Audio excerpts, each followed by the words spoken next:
আজকে সময় এসেছে আমরা দেশকে কি দিতে পারি, আজকে সময় এসেছে আমরা দেশের জন্য কি করতে পারি। আমি 17 বছর আগে যখন এই দেশ ছেড়ে চলে গিয়েছিলাম বাধ্য হয়ে, তখন আমার বহু সহকর্মীকে দেখে গিয়েছিলাম সুস্থ সবল এক তরুণ যুবক। 17 বছর পরে যখন ফিরে এসেছি, তাকে আমি দেখেছি তার কোনো অঙ্গহানি হয়েছে, শারীরিকভাবে ক্ষতিগ্রস্ত হয়েছে। একই ঘটনা ঘটেছে 5ই আগস্টের আগে এবং পরে। প্রিয়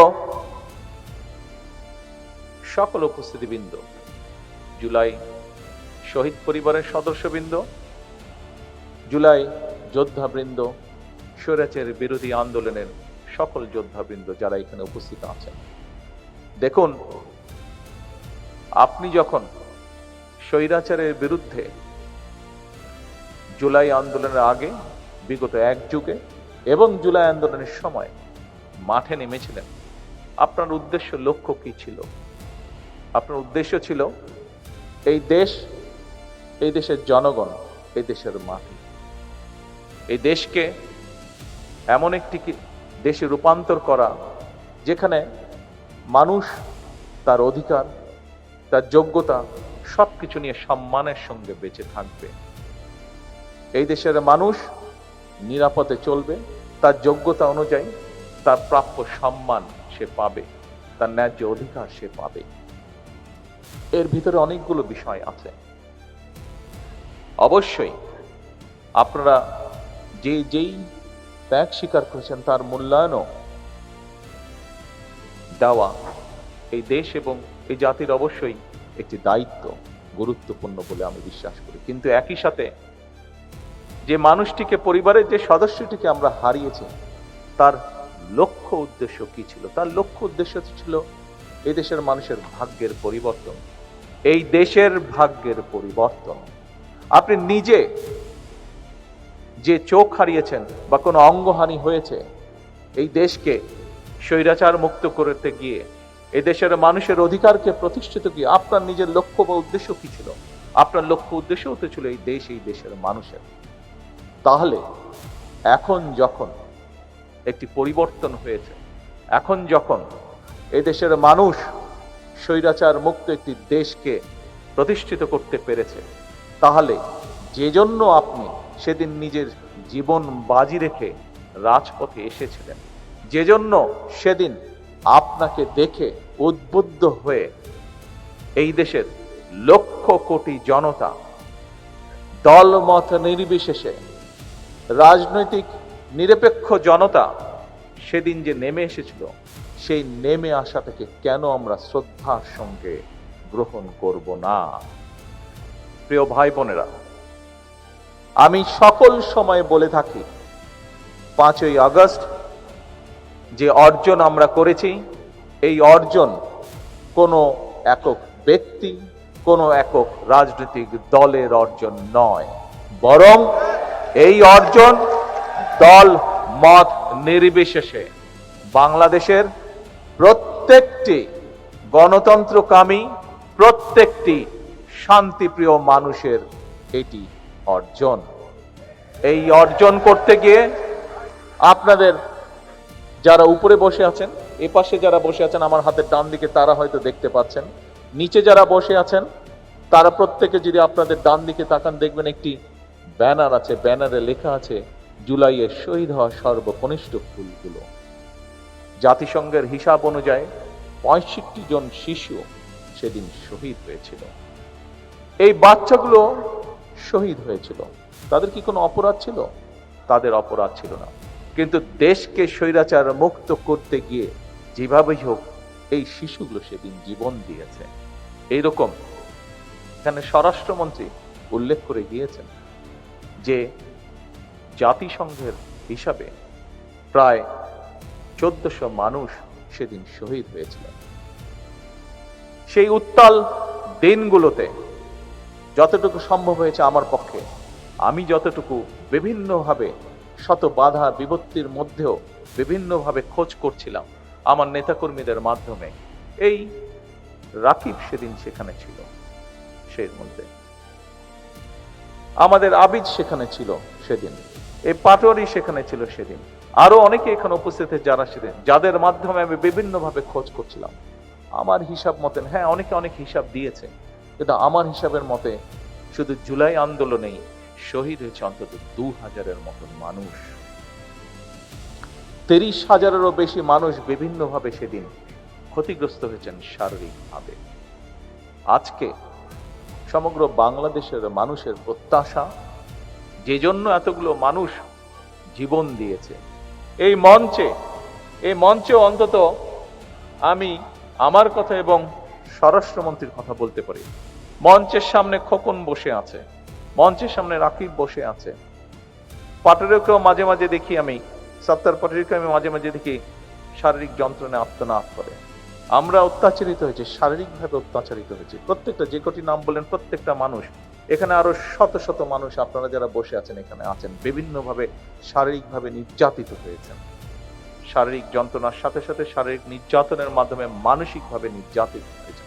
এখানে তো প্রায় সকল যারা উপস্থিত আছেন নির্যাতিত প্রত্যেকটি মানুষ গায়েবী মামলার শিকার হয়েছে।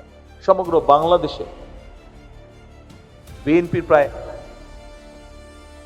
60 লক্ষের মতন নেতাকর্মী মিথ্যে মামলার শিকার হয়েছে, নির্যাতিত হয়েছে বিভিন্নভাবে। কিন্তু প্রিয় ভাই বোনেরা, আজকে আপনাদের সকলের কাছে একটি সহযোগিতা চাই আমি, যে আপনজনকে আপনারা হারিয়েছেন, তারও তো লক্ষ্য ছিল এই দেশের মানুষের ভাগ্যের পরিবর্তন, তারও তো লক্ষ্য ছিল এই দেশের ভাগ্যের পরিবর্তন। আপনি যে এই মানুষ নিজে ক্ষতিগ্রস্ত হয়েছেন কোনো না কোনো ভাবে, তারও তো লক্ষ্য ছিল এই দেশের মানুষের ভাগ্যের পরিবর্তন, এই দেশের মানুষের রাজনৈতিক এবং অর্থনৈতিক অধিকার প্রতিষ্ঠিত করা। আসুন, আমি প্রথমেই বলেছি, রাষ্ট্র, দেশ তার যথাসাধ্য দিয়ে আপনাদেরকে মূল্যায়নের চেষ্টা করবে, আপনাদের আত্মত্যাগকে মূল্যায়ন করবে। কিন্তু একই সাথে আপনাদের আত্মত্যাগকে যেরকম মূল্যায়ন করবে, আপনাদের বিরুদ্ধে যে অন্যায় হয়েছে, আপনাদের বিরুদ্ধে যে অন্যায় হয়েছে, যেভাবে আপনার আপনজনকে হত্যা করা হয়েছে, অবশ্যই তার জন্য যারা দায়ী তাদেরও বিচার হবে এই দেশের আইন অনুযায়ী। তবে এবং আপনারা দেখেছেন এখানে এই মঞ্চ থেকে আপনাদের জানা আছে, তারপরেও আপনাদেরকে স্মরণ করে দেওয়ার জন্য স্বরাষ্ট্রমন্ত্রী উনি উল্লেখ করেছেন এরই ভিতরে কতগুলো বিচার কার্য সম্পন্ন হয়েছে, লোয়ার কোর্টে বিচার কার্য সম্পন্ন হয়েছে। তবে যে কথাটি আমি আপনাদের সকলের উদ্দেশ্যে বলতে চাই, আপনাদের মাধ্যমে সমগ্র বাংলাদেশে শুধু আমার দলেরই নয়, অন্যান্য আরো রাজনৈতিক দল এবং একই সাথে যে সকল অরাজনৈতিক ব্যক্তি যারা 5ই আগস্টকে সফল করেছিলেন, তাদের সকলের কাছে বলতে চাই যে আসুন, আমাদের প্রতি স্বৈরাচার যেমন, বাংলাদেশের লক্ষ কোটি মানুষের প্রতি স্বৈরাচার যেমন অবিচার করেছিল, আমরা বিচারের নামে কারো প্রতি যেন অবিচার না হয়, সে বিষয়টিতেও আমাদের সচেতন থাকতে হবে।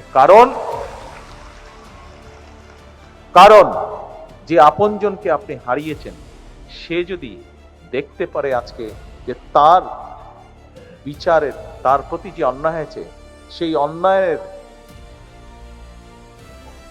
যে বিচার, সেটি করতে গিয়ে আমরা অবিচার করে ফেলেছি, নিশ্চয়ই সেই মানুষটি ওপার থেকে নিশ্চয়ই শান্তি পাবে না।